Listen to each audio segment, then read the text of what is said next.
Asansol municipal কর্পোরেশনের 14 থেকে 21 জুলাই পর্যন্ত অরণ্য সপ্তাহ পালন করা হবে।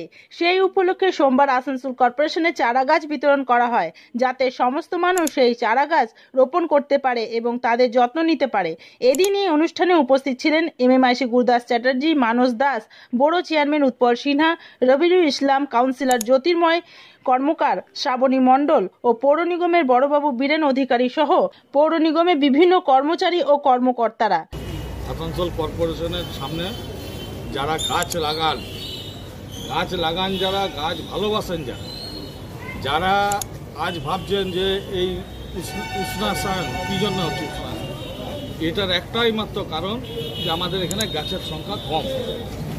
তো এই গাছের সংখ্যা কম, ঘরে লোকে এসি লাগিয়ে দিচ্ছেন, কিন্তু আমি মনে করি ব্যক্তিগতভাবে যদি 4টে গাছ ঘরে লাগানো যায়, যদি জায়গা থাকে, তাহলে আর এসির প্রয়োজন পড়বে না এবং গাছটা যাতে বড় হয়।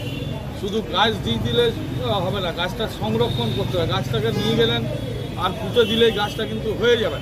গাছটাকে রীতিমতো জল দেওয়া এবং গাছটাকে বড় করার দায়িত্ব আমাদের মধ্যে যদি থাকে, তাহলে একদিন দেখবেন এই গাছই আমাদের জীবন দান করে যাবে।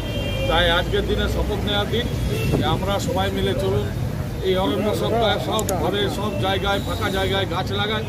যেসব দোকানের সামনে বলছিলেন, যেসব দোকানের সামনে আমাদের জায়গা আছে কর্পোরেশনের, যদি সেখানেও গাছ আমরা লাগাই, তাহলে আমার মনে হয় এই বৃষ্টির যে অভাব আসানসোলে দেখা দিয়েছে, সেটাও অনেকটা আমরা মুক্তি পাবো।